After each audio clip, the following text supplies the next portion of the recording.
आप सभी को आंवला नवमी पर्व की हार्दिक शुभकामनाएं। कार्तिक मास के शुक्ल पक्ष की नवमी तिथि को आंवला नवमी, धात्री नवमी, कुष्मांडा नवमी और अक्षय नवमी भी कहा जाता है।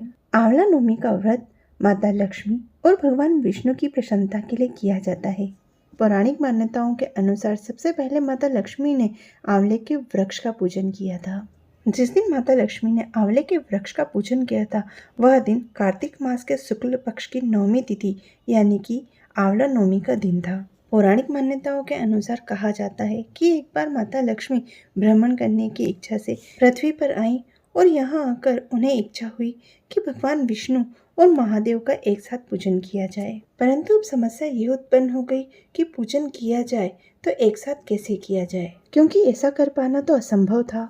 जब माता लक्ष्मी ऐसा सोच ही रही थी तब उनके मन में विचार आया कि भगवान महादेव को बेल बहुत प्रिय है और भगवान विष्णु को तुलसी बहुत प्रिय है और इन दोनों के गुण आंवले में उपस्थित हैं, अर्थात ये दोनों को ही प्रिय है। उन्होंने ऐसा विचार कर आंवले के वृक्ष को भगवान विष्णु और महादेव का प्रतीक मानकर उसकी पूजा की। आंवले के वृक्ष का पूजन करने से भगवान महादेव और भगवान विष्णु दोनों ही बहुत प्रसन्न हुए और माता लक्ष्मी के सामने प्रकट हो गए।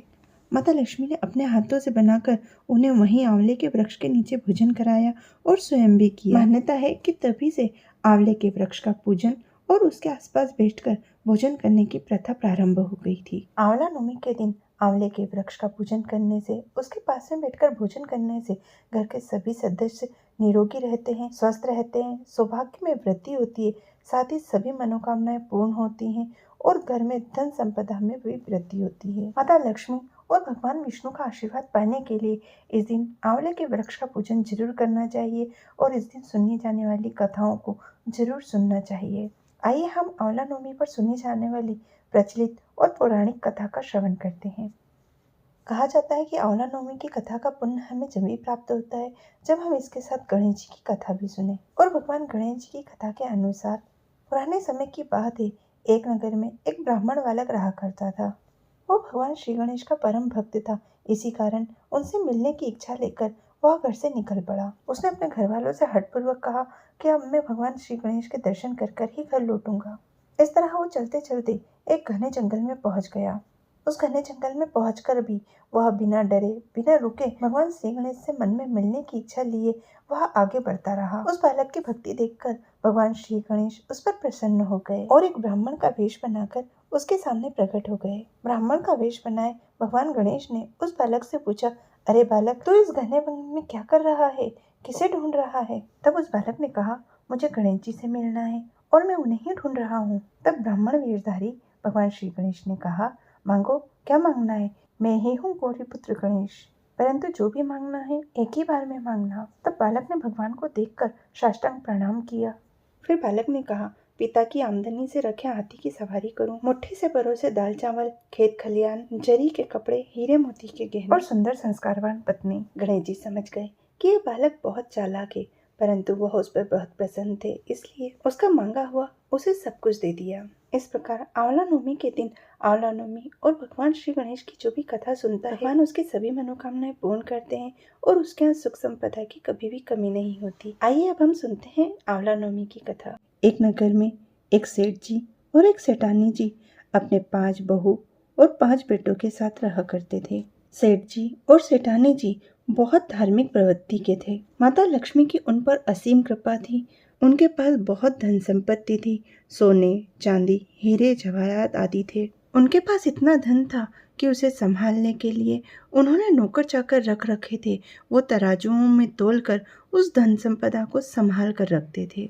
सेठानी जी का एक नियम था कि वह पूजा करने के बाद एक सोने का आंवला दान करती थी और उसी के बाद जल और अन्न ग्रहण करती थी। इसी तरह सेठ जी और सेठानी जी आराम से अपना जीवन व्यतीत कर रहे थे कि एक दिन उनकी बहुओं ने सोचा कि माँ जी, इस तरह सोने के आंवले यदि दान करती रहीं तो एक दिन सब कुछ दान कर देंगी और हमारे लिए कुछ भी नहीं बचेगा। फिर सब बहुओं ने मिलकर सेठानी जी से कहा, माँ जी, आप सोने के आंवले की जगह सादा आंवला दान किया कीजिए और उसके बाद आप भोजन कर लिया कीजिए। सेठानी जी ने भी बहुओं की बात मान ली अब सेठानी जी रोज सादा आंवला दान कर कर भोजन करने लगी। कुछ दिनों बाद बहुओं को सेठानी जी का सादा आंवला दान करना भी अखरने लगा।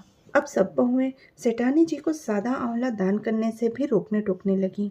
इस बात से सेठ जी और सेठानी जी को बहुत दुख हुआ और वह अपना घर छोड़कर निकल गए। अब चलते चलते सेठ जी और सेठानी जी एक जंगल में पहुंच जाते हैं। उस दिन सेठानी जी ने आंवला दान नहीं किया था, जिस कारण उन्होंने खाना भी नहीं खाया था। जंगल में पहुंचकर वो दोनों थकान के कारण एक घने वृक्ष के नीचे बैठ जाते हैं और वहीं सो जाते हैं। सुबह जब वो दोनों उठते हैं तो देखते हैं उनके सामने भगवान की कृपा से एक सोने के आंवले का पेड़ प्रकट हो जाता है। उन दोनों को बहुत प्रसन्नता हुई। सेठानी जी ने खुशी से एक आंवला तोड़ा और दान किया और उसके बाद भोजन ग्रहण कर लिया। अब वो दोनों यहीं अपना घर बनाकर रहने लगे। अब धीरे धीरे सेठ जी का व्यापार चलने लगा और भगवान की कृपा से उनके पास फिर से बहुत सारी धन संपदा हो गई। अब सेठानी जी रोज पहले की तरह एक सोने का आंवला दान करने लगती हैं। उधर सेठ जी और सेठानी जी के घर से जाने के बाद उनके बहू बेटों में आपस में झगड़ा होने लगा और उनके व्यापार में भी घाटा होने लगा, जिस कारण घर में रखी हुई सभी धन संपदा समाप्त होने लगी, जिसके कारण उन्हें काम ढूंढने के लिए अपने घर से और अपने शहर से बाहर निकलना पड़ा। वो चलते चलते उसी शहर में पहुंच गए जहाँ सेठ और सेठानी जी थे। एक दिन उन्हें पता चलता है कि यहाँ कोई सेठ और सेठानी जी है जो सोने का आंवला दान करते हैं। उनके मन में आया, कहीं ये हमारे माता पिता तो नहीं। फिर उन्होंने सोचा, नहीं, वो कैसे हो सकते हैं, उनके पास तो कुछ भी नहीं था। एक दिन बेटे सेठ जी को देख लेते हैं और उन्हें पहचान कर उनके पास जाकर उनसे माफ़ी मांगते हैं। कहते हैं, पिताजी हमें माफ़ कर दीजिए, धन के लालच में आकर हमने आपको जाने दिया।